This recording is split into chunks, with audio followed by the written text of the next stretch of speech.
Hello, everybody. My sincere apologies. There was some technical difficulties because of which the room closed down. Um, I'll try to make sure that does not happen again. But please accept my sincere apologies. Monica, my apologies once again. No worries. And yeah, you guys can continue. Please take your time. My apologies once again. Okay, so continuing with the story, as I was saying, I took the alphabetical sheet from my dashboard and I looked at all the letters and I kept it aside. And I thought to myself that that this concept is so foreign to kids. Like we say A is for apple. As I was saying, A is for apple. It is for that child in that part of the world where apples are grown out. Someone, who carries apples in his or her lunchbox. The one who, when goes for grocery shopping with parents, sees all different colors and kinds of apples. So therefore, this child who is privileged enough and who has access and learns from his or her environment, learns, as I said, in an environment where he gets introduced to an appreciation of learner's environment. And he is curious to explore more in order to add value. And of course, the situation is going to be way different for a child for whom an apple is an exotic fruit. So after thinking this, I thought to myself that changing from A for an apple to maybe, let's just say, A for an ant is going to be difficult.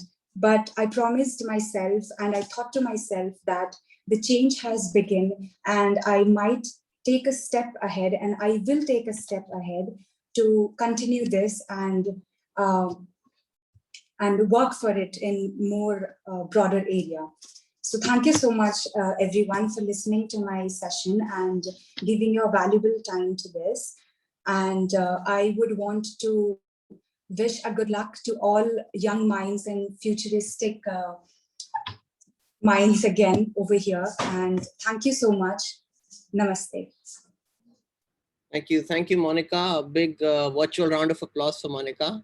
And even though we had a technical glitch in the middle, we still managed to take away a very important message, and that's something we all learned, and that is your ability, your skills should be put into use to help those around you, especially those who are underprivileged or those who do not have the ability to or access to the resources that you do, and in that way that we contribute back to our society in the way society has given to us monetarily or in terms of any other resource. So thank you for that very insightful talk.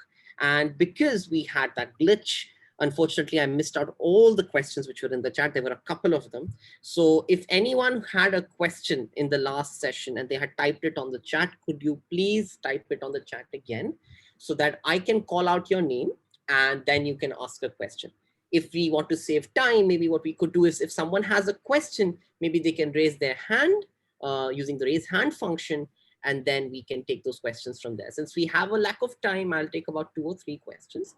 But yeah, please feel free to unmute yourself and ask a question. But before you do that, please make sure that you raise your hand. Thank you. So anyone who has any questions, go ahead with the raise hand function.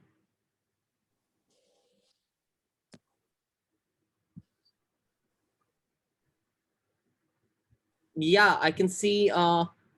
I'm sorry if I pronounce your name incorrectly. Abdirrahim.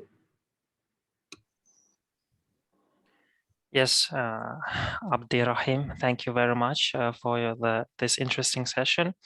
I had a question regarding the psychological state of parents and children as pandemic affected many households' economies.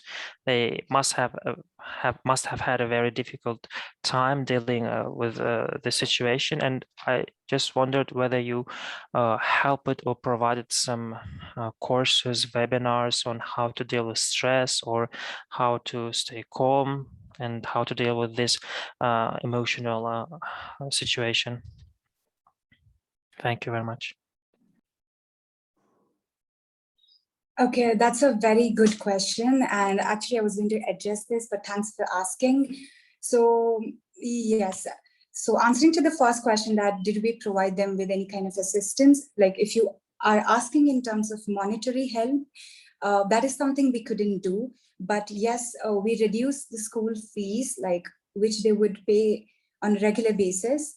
And talking about, did we have any psychological session with them in order to reduce their stress in terms of lack of employment and economic issues and everything? So yes, we did have sessions. Like, as I was saying, I was talking about the professor from Delhi University. She did take a session on stress management, and also the volunteer who taught social sciences to grade 7 and grade 8. She is master's in child psychology, and that is how we utilize her degree and her knowledge on weekends, where she would give out activities to students. And also, we would like, last thing I would like to add upon is, we would send small Google form to students, where they would, in case if they do not want to speak in class, or if they had any issues or something, they would like put it in the Google form, and not directly, because again, that is something very personal for them. So we would ask in a way, because as I said, Rajshri ma'am was a clinical, child psychologist. So she would ask in a way that we could interpret it and help them as much as we can. So I hope that answers your question. Yes, thank you. Thank you for the question. Let's have maybe two more. So sorry if I'm pronouncing your name incorrectly. Avni? Yes. So I wanted to ask that, that if you had any problem with parents on educating girl child, because it's like a common problem if excluding online schools, like many parents didn't want their girl child to study. So like in online, it's even more of a hurdle. So was there any problem with that? Like, did you encounter with that problem? Again, a very, very good question. Yes, of course, it was a problem. And specifically when you consider the state Rajasthan, where the incidents are much more in terms of, you could even say, child marriage and not educating the girl child and all this, as compared to other state, of course. So we had this challenge as well. So I'll just say that what happened was, when the lockdown began to ease, the students would be sent back to their maternal parents' house, which was like a couple of kilometers, not couple of, but like 50, 100 kilometers from the main city. And that is when they would be like, okay, the child is traveling. And specifically, this was for girls, like, because majority of them went, and they were like, okay, we are going home, and we cannot continue and everything. So we made a point that the child, if they were traveling, of course we couldn't stop them, right? So they inform us at least a week before or a couple of days before. So what we would do is, we would like give them, if they're going for a week or maybe couple of weeks or whatever, so we would give them a list of assignments. And that doesn't mean all theoretical works, like theoretical worksheets and all that, which they wouldn't want to do. Something where they can learn from their environment. As I said, I was teaching environmental sciences. So since they're going towards the countryside, so they would have a lot of fields around them and all. So I would tell them to plant different like saplings, learn different type of root systems, different type of leaves. Also, if your maternal grandparents are, they know about all the herbal leaves and all Ayurvedic knowledge and all, you can, get them from them. And when you come back, you can tell to our students. So that is what we did. Just an example. So I hope that answers your question. Yes, thank you.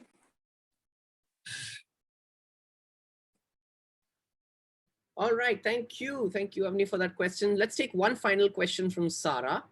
Sarah, go ahead. Okay, so first of all, just thank you for this amazing session.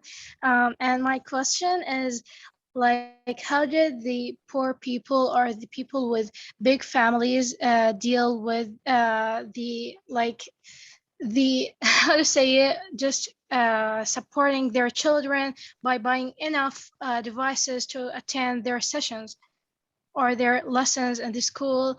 And did the government or the Ministry of Education support them or not?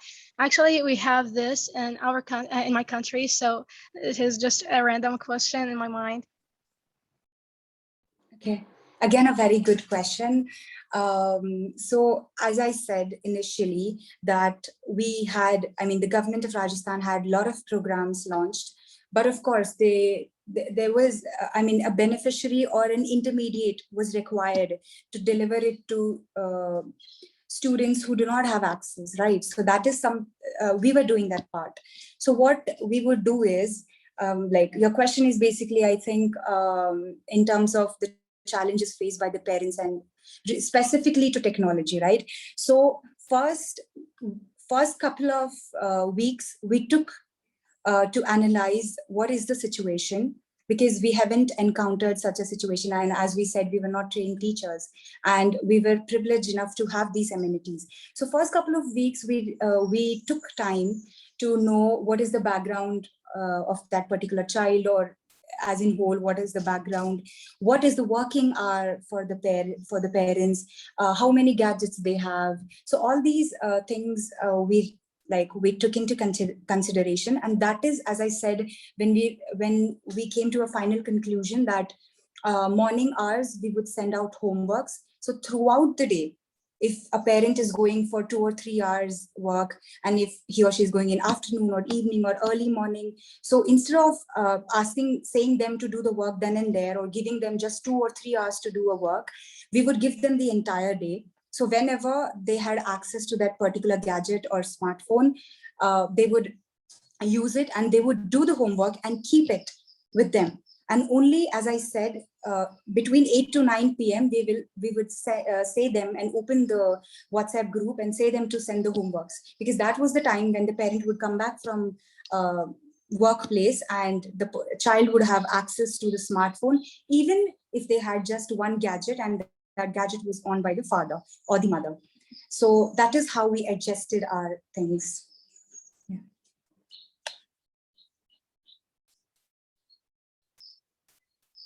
Thank you for that question. And finally, we are in time to end the session. Thank you, Monica, for that wonderful presentation. And thank you to all the participants for joining in. It's been lovely to have this conversation. My apologies once again for the outage. We've finally managed to find the cause. It should not happen again. But thank you very much. And thank you for your patience and understanding, and also for your active involvement in the session. I'll see you all around the session and the summit. Before we leave, I just have to share one quick thing on the chat. Give me 1 second, please. Yes, I just need to share. Okay, I'm a bit lost. I need to share Monica's details, contact details. So give me 1 second.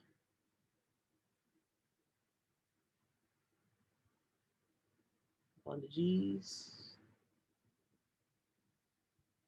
Or if the other admin has them, that would be great as well. I can put in the chat if you want. Okay, I think I found them. That's okay, because we just need to copy paste them, so you wouldn't have to type them all out.